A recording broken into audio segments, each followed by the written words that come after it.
Chit Chat Stocks. This is our weekly Power Hour episode. I'm one of your hosts, Ryan Henderson, and I am joined, as always, by the one and only Brett Schaefer. On these episodes, we talk all things financial markets. We talk earnings, news, any headlines, anything that could impact people's portfolio, we try to talk about. And we've got plenty on the docket for this week. Some previously discussed announcements from Airbnb, UnitedHealth, kind of in panic mode, crisis mode, if you will, at the moment. A couple earnings to get through, and we've got some interesting bubble watch as well as our small cap of the week. But before we get to that, I do want to talk about our friends at Interactive Brokers. Interactive Brokers is the professional's gateway to the world's markets. Interactive Brokers offers commissions starting at $0 on US listed stocks and ETFs with low commissions on other products, and there are no added spreads, ticket charges, or account minimums. Clients in over 200 countries and territories trade stocks, options, futures, currencies, bonds, funds, and more on 160 global markets from a single unified platform. Clients earn interest rates of up to 3.83% on instantly available cash and pay margin rates up to 53% lower than the industry. You can also earn extra income on your lendable shares, and IBKR's award-winning, powerful trading platform helps every level investor succeed from beginner to advanced on mobile, web, and desktop. When placing your money with a broker, go with a broker you can trust. Make sure your broker is secure and can endure through good and bad times. We use IBKR here at Chit Chat Stocks for their best-in-class international coverage, and you can too by heading on over to ibkr.com. Interactive Brokers is a member of SIPC. Brett, where do you want to kick things off? Well, we're not in the heart of earnings season anymore, but maybe Nubank? I did a research report episode on them a couple of months ago, and it seems like, well, unfortunately, I don't own the stock. We just had a question in the comments, what stocks are on your watch list? Nubank would definitely be one of them. And they continue to just dominate the Latin American online bank financial technology landscape. They're in just Brazil, Mexico, and Colombia, and have 118.6 million users, growing 19% year over year. There was 48% deposits growth, FX neutral, which is excluding foreign exchange headwinds or some. I think the dollar throughout the quarter was pretty strong compared to some of those currencies. You have Mexico and Colombia deposits growing rapidly. So we're seeing lots of growth in these markets. $557 million in net income in the quarter. That could probably grow to $1 billion in quarterly net income soon, maybe by the end of this year. Market cap is $65 billion, Ryan. Feels like there's still a path to get this to 10 times earnings within the next few years. It's one of those where I come back to great founder, great business. At least it seems like it. No. Financials can be tough, and there's always a bit of a black box there, depending on the lending standards, but the lending seems good so far, stuff like that. I always come back and say, why don't we own this thing? Yeah, I kind of just took a cursory glance at Nubank's earnings, and I saw a lot of people upset with, I think stock dropped a little bit on this report, although, the growth was good. The expectations are just, I think, pretty high typically.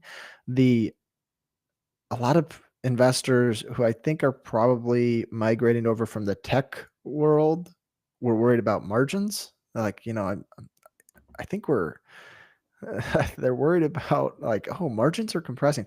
Welcome to the world of investing in banks. This is, it's not perfect operating leverage Right. for No 10 times banks in revenue. general. Yeah.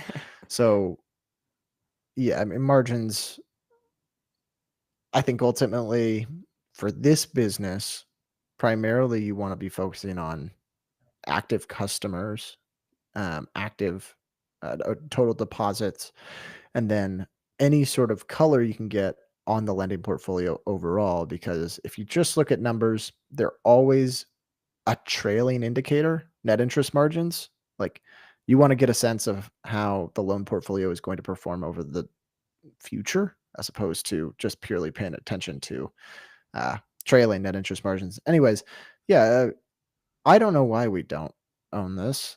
I think I had this concern when you brought up the report, and it was a good report. I recommend checking out the episode. It dives into detail about how they make money.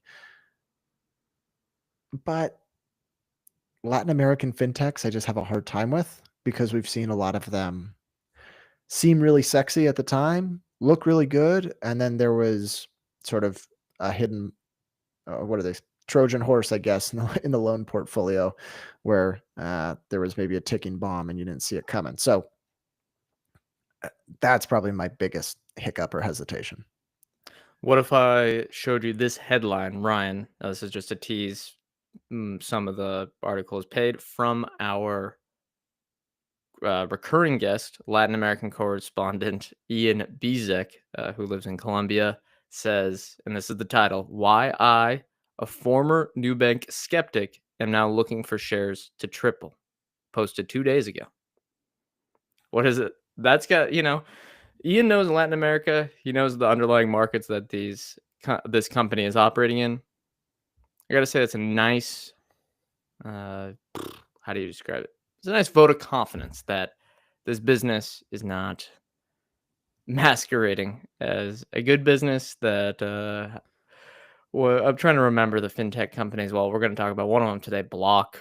What was that era? 2021, 2020, where there was just a lot of fintech nonsense, crypto, buy now, pay later, everything. Upstart. It looks Yeah, like what was Nubank the is one of the one? gems.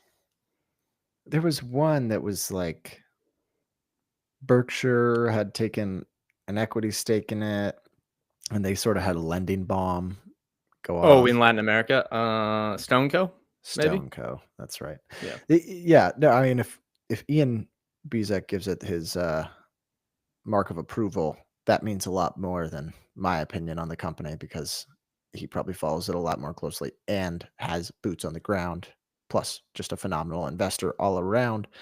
Yeah, I'm gonna have to give that article a read. Maybe I should just take a flyer on this.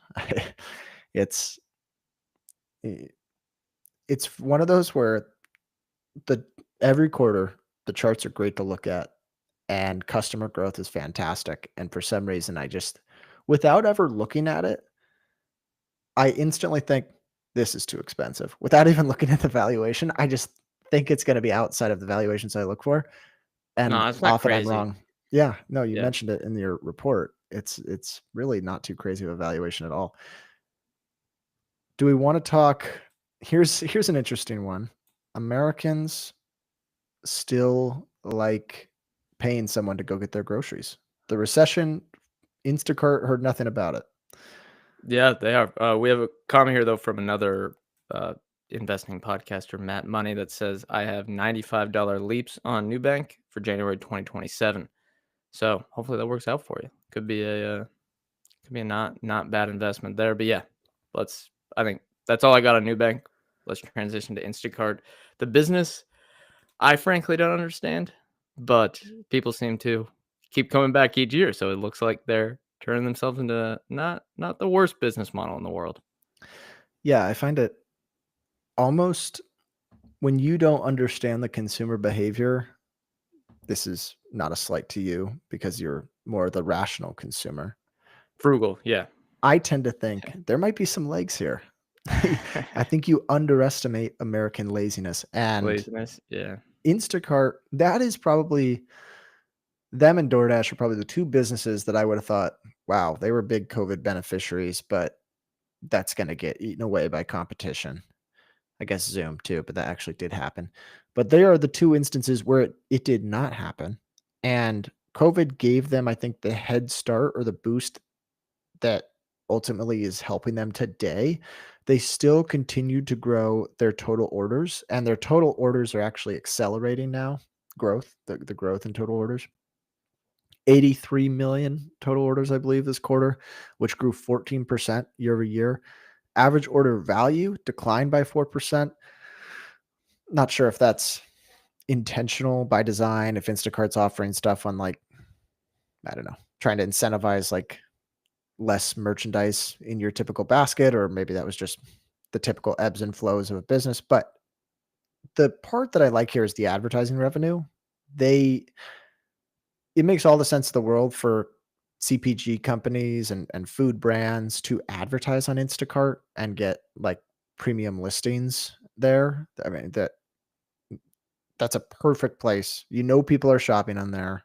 It's like sort of the digital front aisle or wherever the premium placements are in the grocery stores. You know how they put all this stuff in there that they're trying to get rid of as quick as they can. It's kind of the digital version of that, and they've done a really good job driving the advertising revenue from that category. Operating margins are solid, 12% GAAP operating margins. Over the last 12 months, they have earned $457 million in operating income. The market cap today is 12 billion. So a little over 20 times EV to EBIT. If I backed into it, I could be slightly off on the numbers there, but ballpark, let's call it just over 20 times. Any interest in this business? Because spoiler alert, I actually do have a lot of interest in this business. And then B, do you think this makes sense as an acquisition candidate for DoorDash or Uber? Well, it definitely makes sense as an acquisition candidate. Not sure if it would get through from anything competitive standpoint. I guess there's only a few competitors in the space now, but I was going to be just curious on gross margin versus operating margin. Yeah, I just wanted to confirm it was high. So 75% gross margin, 13% according to FinChat here, operating margin over, I'm assuming, the last 12 months. So there's plenty of room for margins to keep rising. And we're what, at 20 to 25 times?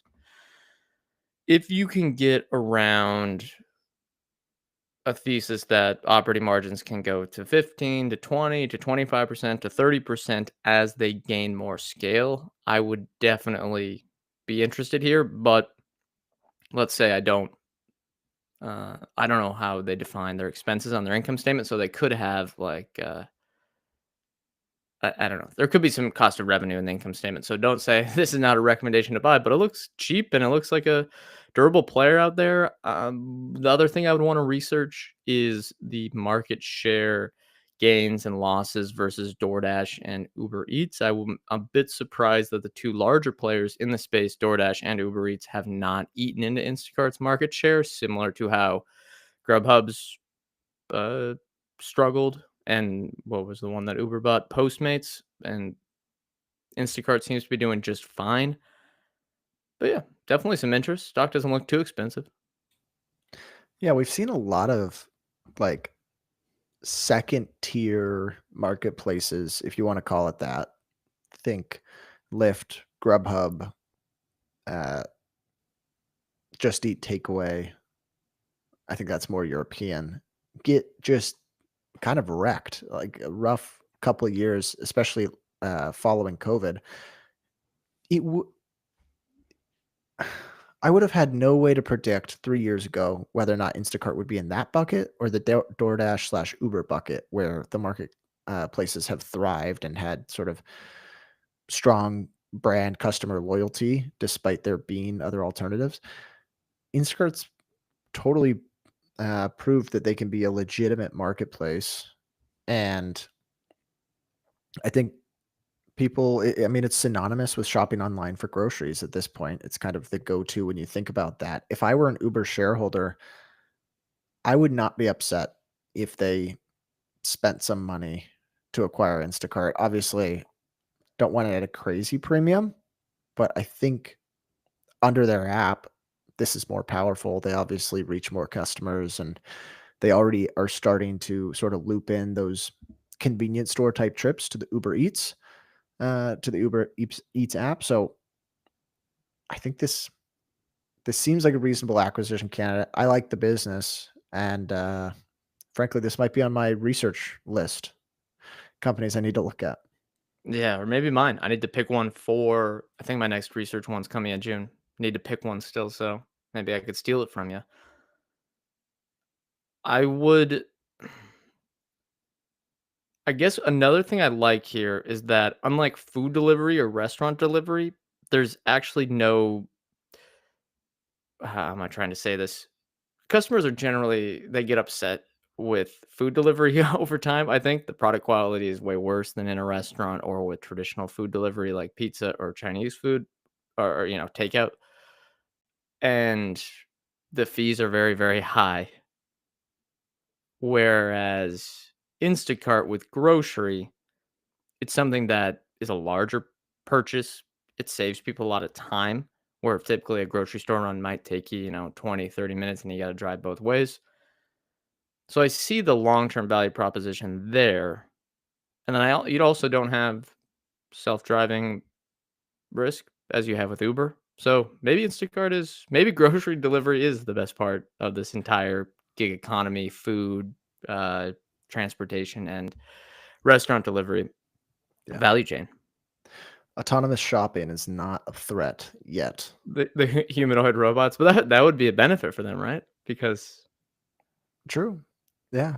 And it makes all the sense in the world from an advertiser's or from a brand's perspective to try to advertise and their. and the grocery stores.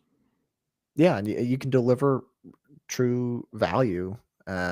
If you're Instacart, you can deliver true value to advertisers. There's a lot of marketplaces where I kind of think maybe they've got a good ad sales force and they're able to attract advertisers, but it's not somewhere that's really going to draw that many advertisers naturally. This is not that kind of business, I don't think. But let's shift gears a bit.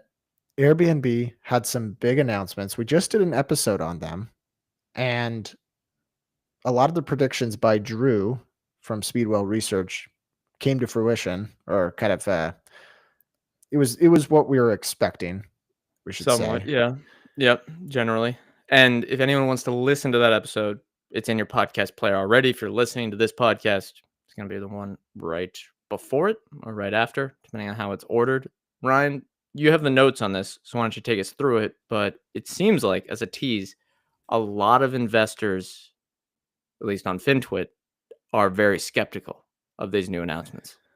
Yeah, and someone wrote an open letter to Brian Chesky, which I don't know. I love when people just jot down their thoughts on a Google Doc and call it an open letter to the CEO. I mean, maybe he read it, maybe it worked, whatever. It did attract a lot of investor attention. We'll talk about that in a second, but let's get to the actual announcements first. Airbnb, they had one of those very pretty videos, as you'd expect, plenty of press releases around this. And ultimately, it came down to basically announcing three things. So here's a quote from their press release. It says, "A great trip is about more than the home you stay in. That is why we are introducing Airbnb services, incredible services to make your stay more special. Airbnb experiences explore a city with the locals who know it best, and then an all new Airbnb app, a redesigned app that makes it easy to book home services and experiences all in one place." Some of the they're launching with 10 services categories. So the categories are chefs, photography, massages, spa treatment, personal training, hair, makeup, nails, prepared meals, catering. And then they've got another list for experiences. Not going to go through all of them, but it's different than the home listings, right? Home listings, you're just aggregating like the people are coming to you, and in some case that's true. But here they're actually they made sure to specify that they are quote vetting for quality. They want good That's experiences, for good services services, right? Because the for experiences both. are already there and anyone can just sign up. For I both, mean, they said they're gonna like a decision team will make uh, allow them to be on or not. Apparently, yeah, for the no, services, right? I mean I can check the language, but it said vetted for quality on experiences as well. If you check the Well, press I mean, they release, vet for quality on homes, right? You have to take your pictures and, yeah, I if you get a guess bad I'm review. not sure whether or not they said okay for. No, it says sent a small internal team decides which experiences qualify. That seems a bit, I guess I didn't pick up on that part. Unwieldy? That seems a bit rough because you want as much supply with that one as possible. I don't know. I mean, I there's don't know not. if there's, like, liability issues or something, No, I but don't think so because Viator already exists and Airbnb Experiences already has existed for many years. They just haven't advertised it. They're on there. You can check them out. I mean, I looked it up for a city like Buenos Aires as an example for our newsletter, and there was already 68 experiences available. yeah. I guess I'll save the discussion questions here for a second, but shortly after, a guy named Chris Pike, might be saying that wrong, Paik, maybe Paik, from Pace Capital wrote an open letter to Airbnb that I think is worth talking about. In this letter, he talks about basically building companies from bottoms up versus a top down approach. And he says Airbnb's DNA is bottoms up. Your founding story wasn't a master plan. It was two designers renting airbeds to pay rent. Every major unlock since Instant Book, Superhost, category browsing came from observing how millions of hosts and guests actually behave, then institutionalizing those patterns. That is bottoms up to the core. And he says experiences and services, I think is included in this as well, is a top down import. He says experiences reverses that playbook. There's central curation. A small internal team decides which experiences qualify, which violates the crowdsourced logic that made homes scale. It's labor heavy supply. I don't know if I totally agree with this one, but a spare This bedroom one can. makes 0 sense. I mean, Airbnb is not they're just taking a cut like always, right? y- Yeah, I think the idea is that it won't scale like homes. So he says a spare bedroom can earn money while the host sleeps. A 3-hour pasta making class cannot. The yield curve is inverted. So basically, like it's not going to attract as much demand. Look, I don't agree with that. There are business models that have proven this work. I And mean, then people people take these classes already.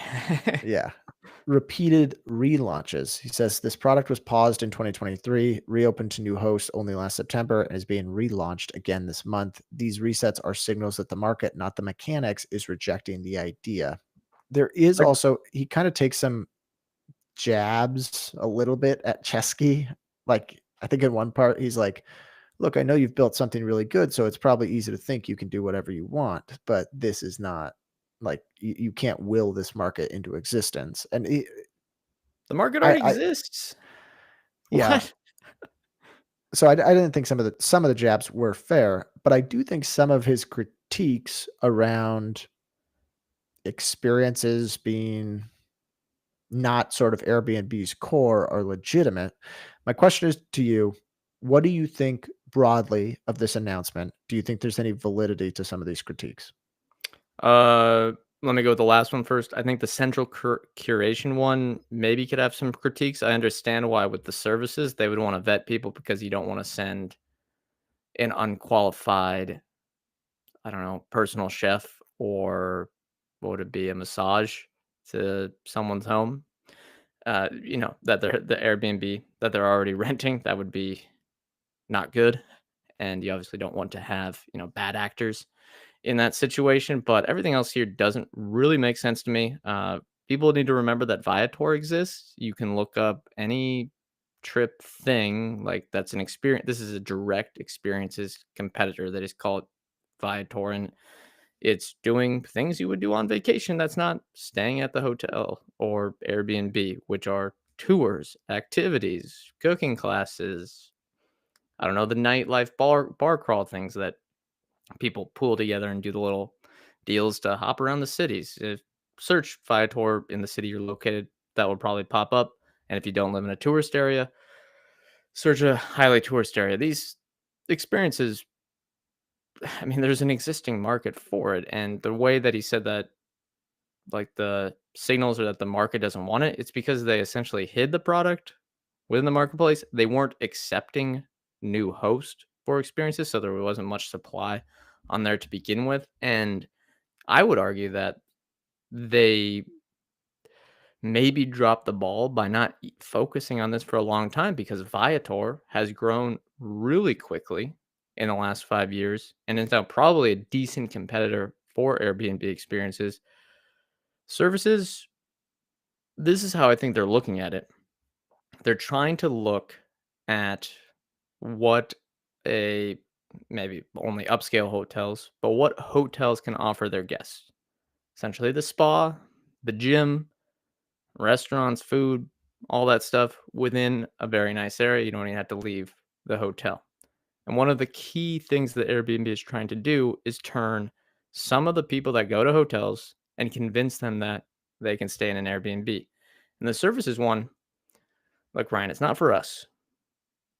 It's for people that are staying at a $10,000 vacation home and you'd want some catered stuff along with that. I think there is Is the TAM on that one very large? And probably not. But if they can say, look, you can go to a hotel and you can have all these catered experiences and stuff like that, and you can never leave the resort, or you can stay at this very nice vacation home. We can have food provided for you. We can bring in a private chef. We can bring in a spa day at your hotel. And that's a value proposition right there. I don't really I think people critique Airbnb because they overhype their products, but they do that on purpose to drive virality and free marketing. It's a playbook they've had for the last 15 to 20 years. Listen to us now. We're doing a 10 to 15-minute segment on that. Everyone's going to know what this product is. And I think there is an existing market for it. And what it's going to do is the addressable market on experiences and services that large? Maybe not. But if you add on all these other things, it can help more people book stays on Airbnb, which is their cash cow. So I like it. It's fine. Yeah. When I saw it, I didn't love it, but thinking through this, recently my family went to Italy. We used Airbnb, I think, to book a place.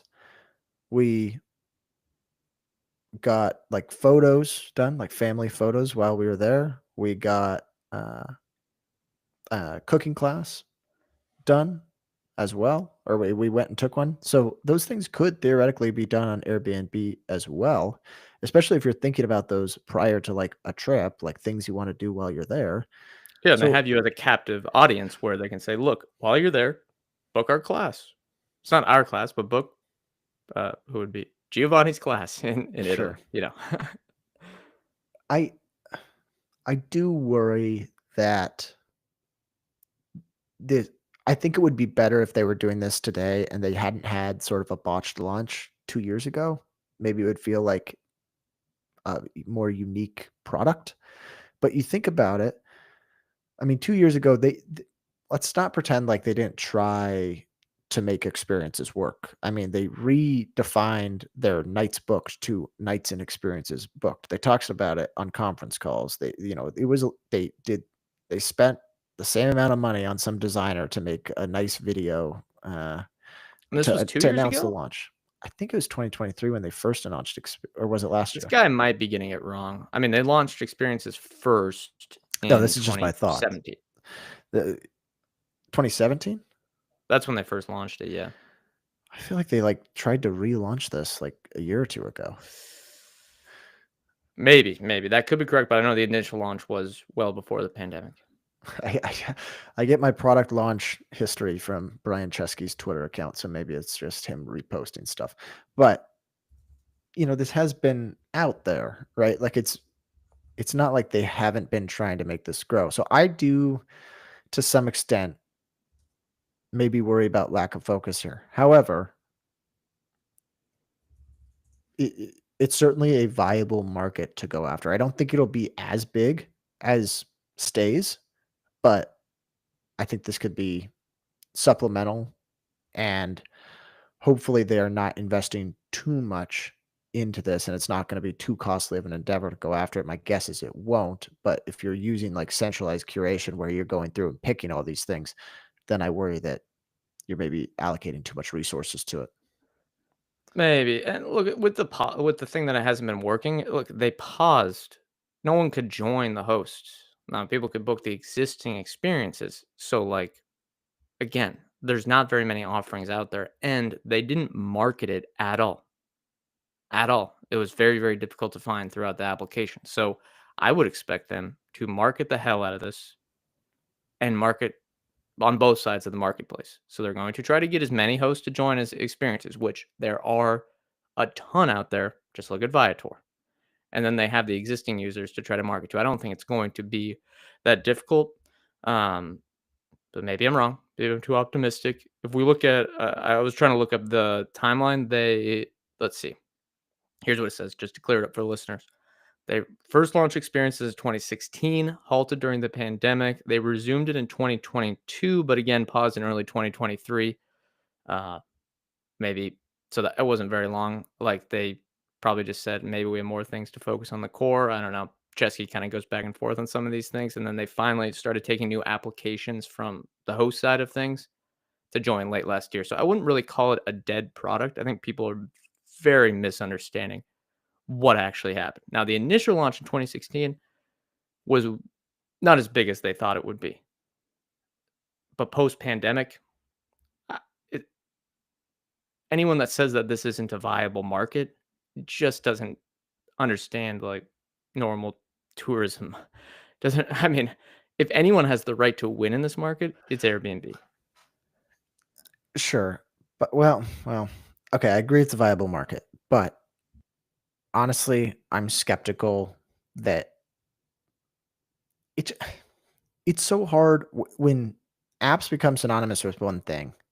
I find that rarely, especially American heavy apps, do they successfully cross to other markets. I really can't think of many instances where that's worked. I mean, let's not Uber, pretend like Uber Airbnb Eats. just like it's a different app though. Like, Well, no, it's all within the Uber app now. is it not all on the Uber Eats app? I'm s There's both. Yeah. You can do it, everything's in the Uber app now, but there is a separate one as well. The I don't know. I'm skeptical. I would hope I would love for this to work out. I'm a shareholder. I've bought some and I think 2 weeks ago, some more. I like the business, but it's not like I don't think this is going to be instrumental and change the financials of the business anytime soon, would be my suspicion. If it does, that's a cherry on top. I don't think you need it in order for the stock to work from here. But any last thoughts? And then we can shift gears. Yeah, the one that I would be the most skeptical on it just being a giant market opportunity. Someone spends $50 on a tour, that's a lot different than spending $100 on a vacation rental. So maybe it's just not that large to begin with. Yeah. All right. Before we move on, I do want to talk about Blue Chippers Club. This was started by two friends of ours with the goal of building a tight knit community of stock focused investors. Inside this community, you can share and break down your portfolio, pitch stocks, receive feedback, and participate in weekly calls. I have joined those weekly calls on a pretty regular basis as much as I can. And I love having that instant feedback with a lot of listeners have joined, a lot of friends of the show have joined. And it's just nice to talk through ideas and see what everyone else is thinking. It's a great place to collaborate with others. So if you're interested, go ahead and head on over to bluechippersclub.com and check it out. That's bluechippersclub.com. The link will be in the description. Do you want to talk United Health? The I don't know what's going on. All I know is the stock's down, Ryan. So maybe if you have some information, you can help. But this one immediately goes in to the too hard pile. That's what I would say. Yeah, I'd say it belongs in the too hard pile as well. But it is a huge business. Obviously, it's one of the biggest insurance companies in the world. Might be the I biggest. think it's the largest health insurer. Yeah, So I think a lot of people know what happened last December. The CEO was shot and killed, and fascinating. Yeah, yeah. no, this was an. I believe it wasn't the head honcho. It was the CEO of one of the divisions, so second level. Oh, really? Yeah, Oh, confusing interesting. because I think it has a similar name, but Okay, Brian either Thompson. way, Yes, I mean that's either way. Feel terrible. I mean, it's a terrible situation. yeah. But since that moment, it's kind of just been a spiral of bad news and really bad incidents at the company as well. So last week, the company had some rough earnings, and the CEO, shortly after, I don't know if this is the new CEO or maybe he's been in the role for a little while, stepped down for quote personal reasons. Now, with all the scrutiny that United Health has drawn, and there are a lot of people that are like kind of the assassination has started like a lot of people getting very active about hating United Health. So the personal reasons there could be worries about personal safety, that kind of thing. Um, could be wrong there. but it's cited as personal reasons. And today, the Wall Street Journal reported that uh, the Department of Justice's healthcare fraud unit is conducting a criminal investigation into the company for possible Medicare fraud. They also already have a civil case going on Medicare fraud as well. This quarter, they had surging medical utilization, which I guess is to Do you have say any idea that what that is? I don't. I assume it just means people are like Yeah, having using more more medical services. incidents and it's more expensive for them. So it's affecting their profitability. Maybe. It could be something else, dude. We have no clue. No, I think that okay. I'm pretty sure I'm right on that. But they decided to completely pull their 2025 guidance. So string of bad things. Obviously, CEO assassinated. That's terrible.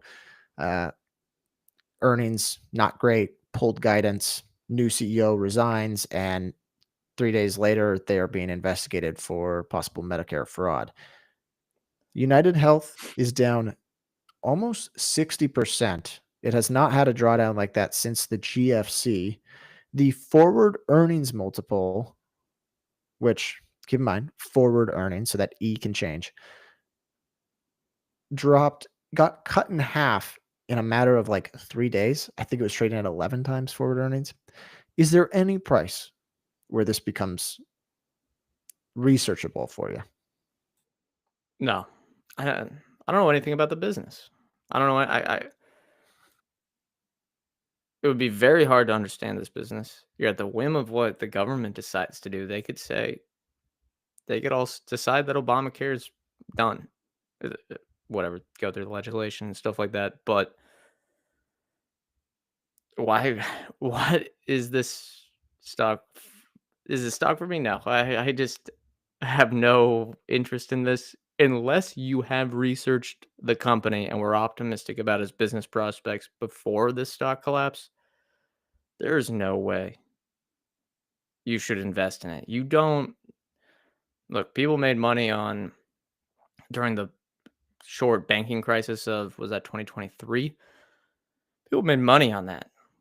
You also could have said, "Oh, Silicon Valley Bank, First Republic, they take care of their customers." I guess it's different than this situation. Or, "Oh, they're leaders in their field. I'm gonna buy the dip." You have no idea what this business is, and it is so complicated. I could probably do a month of research and still not understand the healthcare industry. Anytime I try to research healthcare, I immediately go to sleep. I literally can't do it. So I'm gonna play a different game. This is not enjoyable for me to invest in. It doesn't seem like there's a great risk reward given that it could easily just go to 0, and I'd rather play a different game. Give it a percentage odds guess. What are the percentage chances you think Berkshire 0. acquires? 0. They tried to kill this business with that partnership, I'm not familiar. What was the the partnership? JP Morgan Amazon partnership to try to Right. solve healthcare or whatever that was that got nowhere. Yeah. They do own DaVita, I guess, which has been a very That's been quite an impressive stock. yeah, profiting Yeah, a lot of the healthcare industry. I'm with you. I think it's it's always interesting when a lot goes wrong for a company all at once.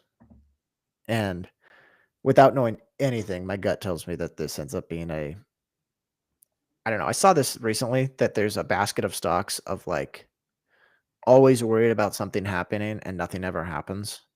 And I think healthcare might be in that industry or that space. Some of the big healthcare businesses, Google might be in that space for me. Uber, I think, is kind of in that area. My gut tells me this could work, but I have absolutely no interest personally. Plus,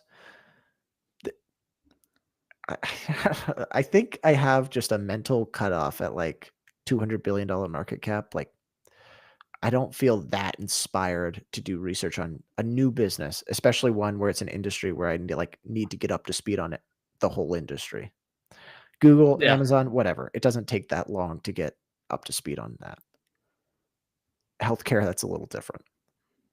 healthcare could care less. That's my that's my statement.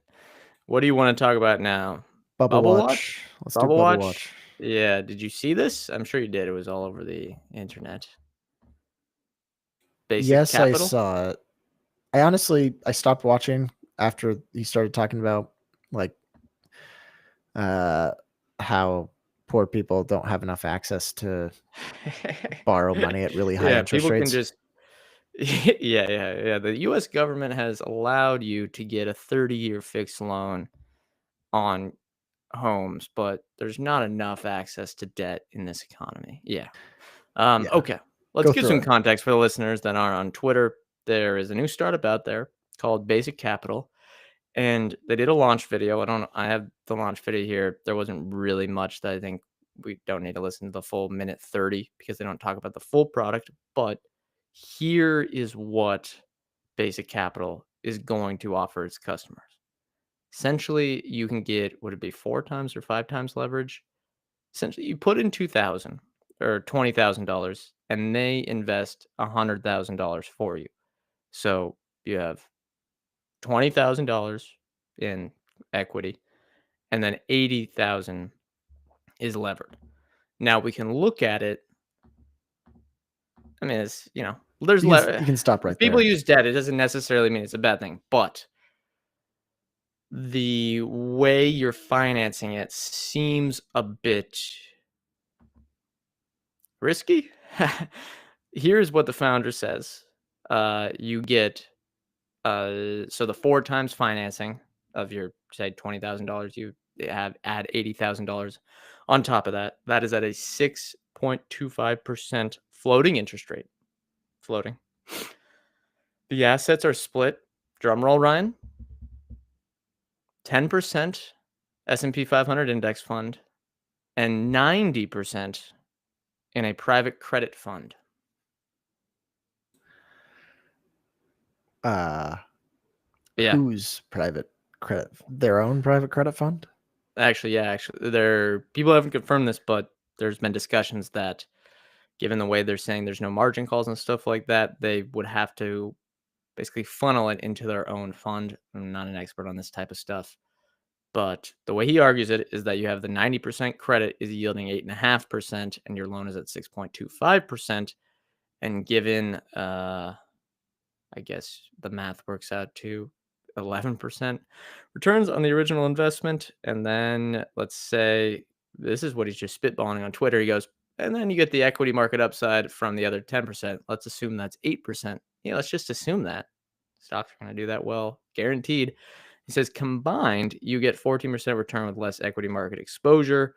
The additional 4 to 5% pickup compounded over 30 years has massive impacting on compounded over time. However, there's a lot of skeptics, and the number one would be, and this is an anonymous account called Jake from Economic.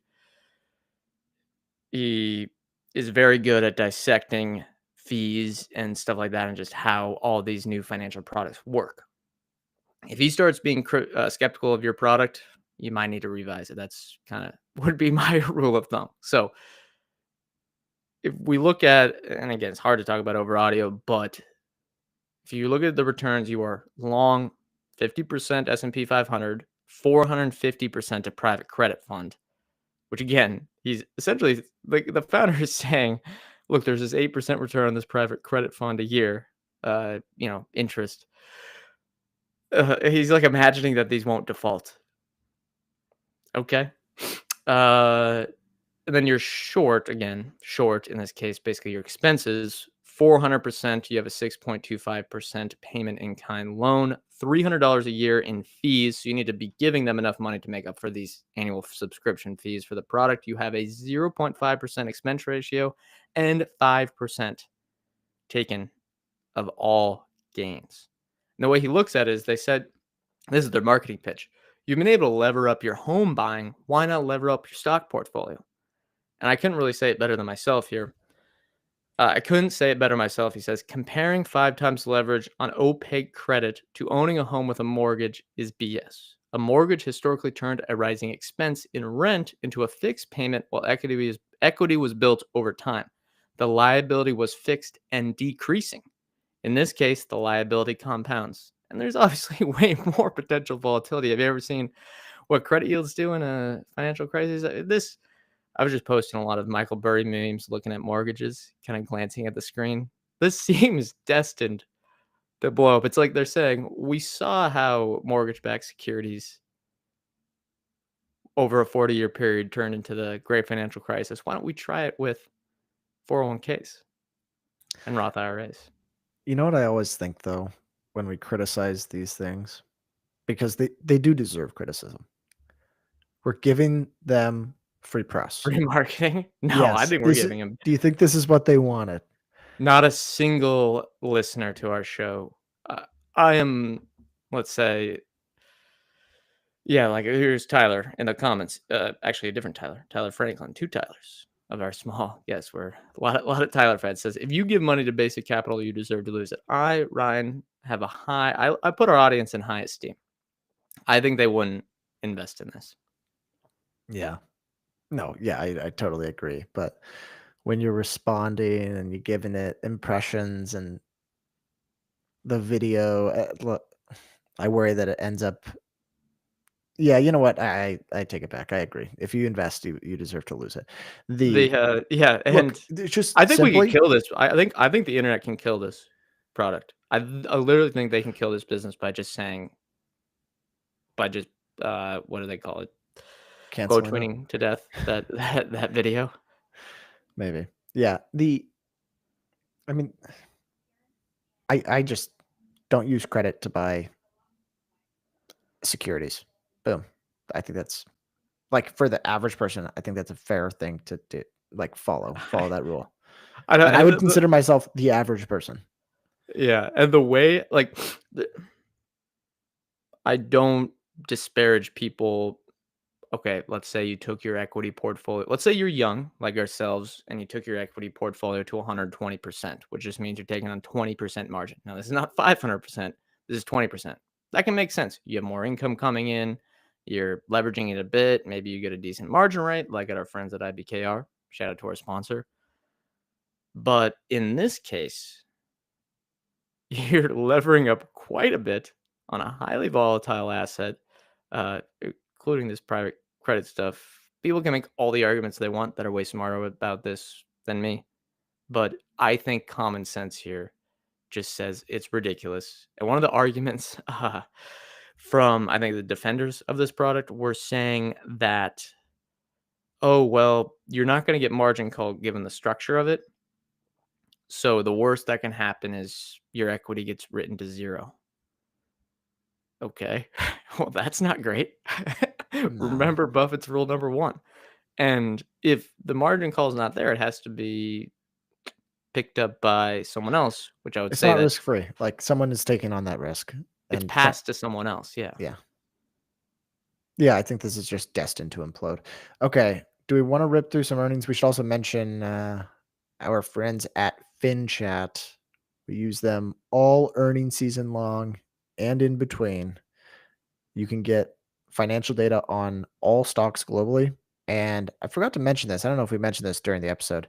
Morningstar research reports are now on FinChat. If you are a subscriber to FinChat, you can get Morningstar research reports. I've been reading some.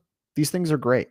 They're really like helpful, thoughtful, especially like their earnings summaries. It's on, I Mm. think, 1,700 stocks, mostly. So Get, most of the big ones. gets But you up to speed on a lot of yeah, stuff. Is that kind of what it helps for? All right. Well, hey, yeah. product's getting better every day. And you can get 15% off with finchat.io/chitchat. Do you want to talk block earnings, our favorite psychological short? Yes. Jack Dorsey, I guess, has not worked through this turnaround yet. This was recommended to talk to us, or recommended that we talk to about this stock by a listener. Their new, I think, ticker is XYZ. I'm not sure whether their name is XYZ, but I think When they're did still block. when did they lose you? The name change or the ticker change? Yeah, I think they lost me at officially. It probably should have been earlier than this at the Afterpay acquisition, but it should have been earlier with the what was it, the Bitcoin stuff that they were doing like a year before. Did you know? Sidebar. They just integrated the Afterpay tech to Cash App. Dorsey's got a lot of vacations to go on. It's been 3 years, and you know what? At the time, we called that one of the worst acquisitions of all time. Yeah, Too just soon to pat ourselves on the back. no, we don't need any back patting on that one. Everyone called that one. Everyone called that. Fair. Not everyone. Okay, there's a lot of growth guys out there that thought it was attractive, but I Go actually through the remember one numbers. person saying that they were disappointed as an Afterpay shareholder that they didn't get more from Block, which quite interesting, seeing that the market cap today of the combined company is less than the acquisition price. But we want to go through some context here, Ryan. The stock today, I don't know if you've been following us, is at $57, which is below 2018, 2019 levels. That is what, dead money for close to a decade now. And if we look at some of the underlying business, it's not bad. Transaction-based revenue growth slowed down recently, but it's still growing. They're losing share to Toast, but this is a solid business, depending on how much you have to pay on marketing and incentives and stuff like that. But one concern, and we've seen this floating around, is that Cash App monthly active users has flatlined. I would argue, really, like we tried it when we were shareholders back in the day, to kind of test the waters. I would try to use it, but honestly, who needs this app? I don't know. I don't know why it needs to Eh, exist. I mean, people And do it like, look, good. I think part of this is because they've been cleaning the app away from crime, which Right there's, after the Hindenburg report. yeah, Yeah, but they've been flatlined at 57 million users. I just think Venmo's winning this battle. and And they were Venmo's doing all these like huge incentives to get people on the Cash App. Like, send it to a friend and that friend will get whatever, $50 or 10% back in Bitcoin if you use our debit card. is that a real Not thing?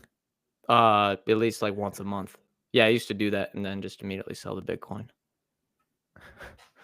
Yeah, And that's not profitable you gotta have whatsoever. outrageous lifetime value expectations for those uh those customer acquisition costs to be worth it. Yep, and obviously the Bitcoin stuff was a red flag. And if we look at the price today, Ryan, and perhaps they're under earning, you could argue, but give that Jack Dorsey. I don't want to call it a bump. Let's say just pencil in $500 million in useless expenses when he's your CEO. Says the EV to EBIT is down to 31 today, even though the business has continued to grow revenue and gross profit and earnings, really. Price was so overvalued before. And perhaps it's a buy today if they fix things, but it's still in an 80% drawdown from all-time highs in 2021. This is an ugly mistake if you invested in this, and this is one where I think if you just don't lose your mind emotionally when you have a 10 bagger, it's one you can prevent from happening because you could have seen the writing on the wall. And these are the things, if you're going to invest in individual stocks and aim to track or beat the market or just not blow up your retirement savings, this is the one thing you need to avoid. Everything else you'll be fine. This is just the one thing. Yeah. When something drops 80% and it still trades at an EV to EBIT of 31, that's tough. The thing for me, I don't think I'll really ever be interested in this. I was thinking like, if they got rid of Dorsey and they brought in like a very, yeah, let's just call him a great CEO. I don't know what his pedigree would be, whatever. You still have, uh, I guess, point of sales slash operating system business that is highly competitive. And in one of your biggest markets, which is restaurants, Toast is kind of, well, It's doing they're, better than you. It's not they're, crushing, yeah, but doing better. they're doing better. Shift 4 is extremely aggressive, although that's not necessarily their bread and butter of a market. But yes, they're competitors in all these places. And frankly, just the point of sales business in general is a competitive space. And I've lost any sort of belief I had in the Cash App. I've kind of lost it. over the last couple of years, I don't know anyone, and I have moved across the country and where it's now supposed to be popular, by the way. Keep in mind, it was like South and Southeastern US is where Cash App was supposed to be popular. Moved to Texas. I've never met a single person that uses it. The only people I know that use it, the only app is Venmo. So I don't know. It's one of those where it somehow has 57 million MAUs, and I don't know a single one, which Where just are doesn't they? seem believable. Yeah, Um, where are these MAUs? It's sort of like maybe the Facebook ones where, oh, they logged on this month for Facebook Marketplace. That counts as an MAU. when we gave them $10 worth of Bitcoin, they Yeah. logged on. Yeah, Let me it's give you another way to, and we'll go on to the next segment after this, another way to capture the multiple compression. In December 2020, their price to gross profit was 36. Today, 3.9. Price matters. And this is a big lesson in that. yeah. Management matters. Where they put money matters. Let's Both see matter. Yep. if you invested $10,000 in Block in 2016, you At the would IPO? have. Let's see here. No, it's done fine since the IPO. It's done okay. All right, if you invested $10,000 in 2018, You'd you have a would little less. have. If you invested five years ago, you would have lost money. Let's just leave it at that. Yeah, exactly. Well, a lot of other stuff has done quite well. Do we want to hit small cap of the week, Ryan?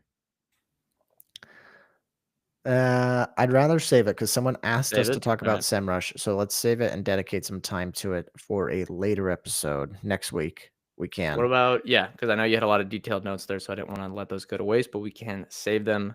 We got another episode next week, so we can put them there. How about PayPal and Perplexity, Ryan?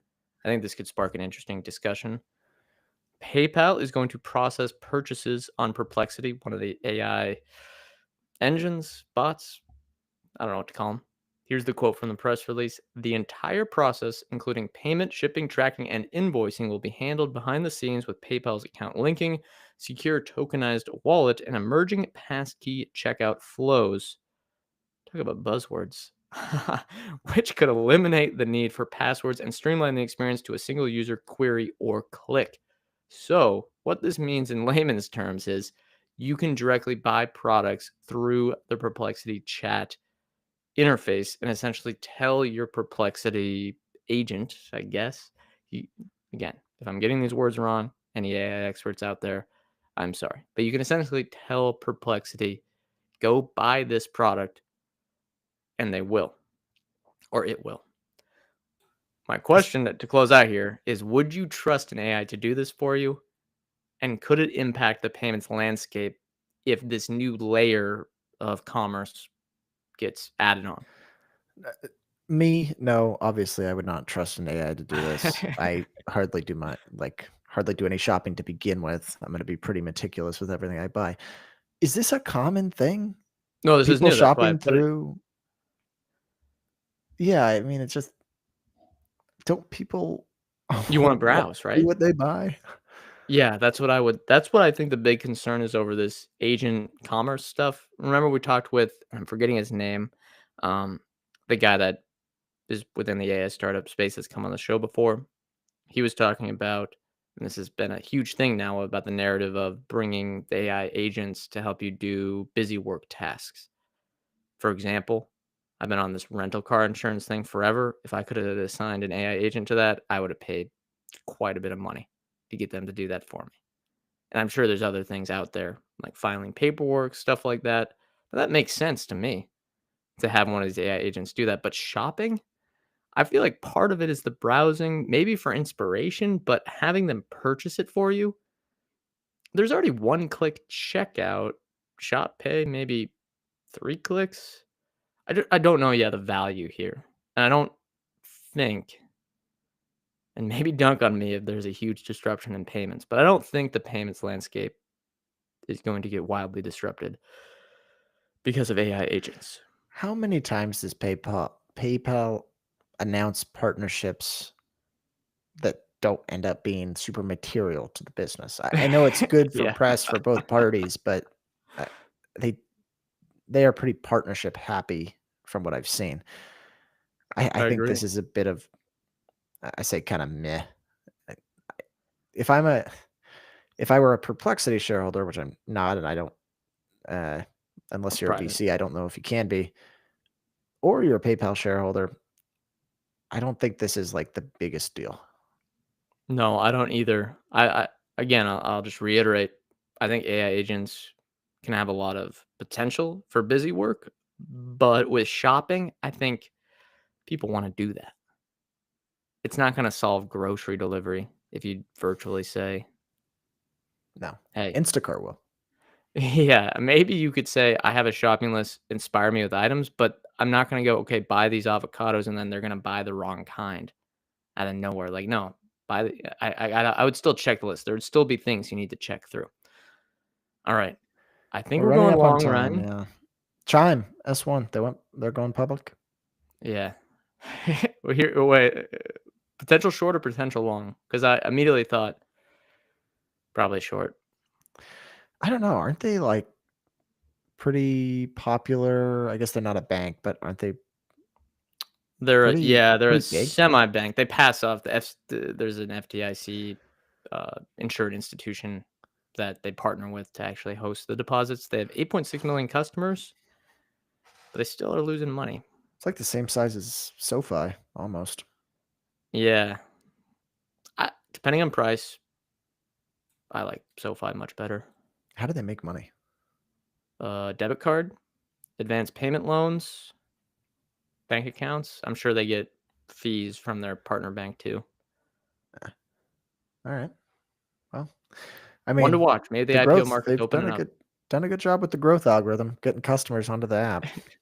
When I see their income statements, I just think, well, Meta and Google. Yep, that's why they're profitable. A lot of marketing spend. Yeah, no doubt. All right, I think that's going to do it. I'll wrap things up here. Thank you, everyone, for tuning in. Thank you for all the questions. Hope you enjoyed this episode. Feel free to check out our chat on Substack, Chit Chat Stocks Substack. We have a lot of conversation going on over there. Brett posts all the show notes as well, thoughts, and it's really good for all our research episodes specifically. So, plenty of good write ups there. Thank you all for tuning in. Brett and I are not financial advisors. Anything we say or discuss on this show is not formal advice or a recommendation. We may buy, sell, or hold any of the securities discussed on this podcast. Thanks again, everyone, for tuning in. We'll see you next time.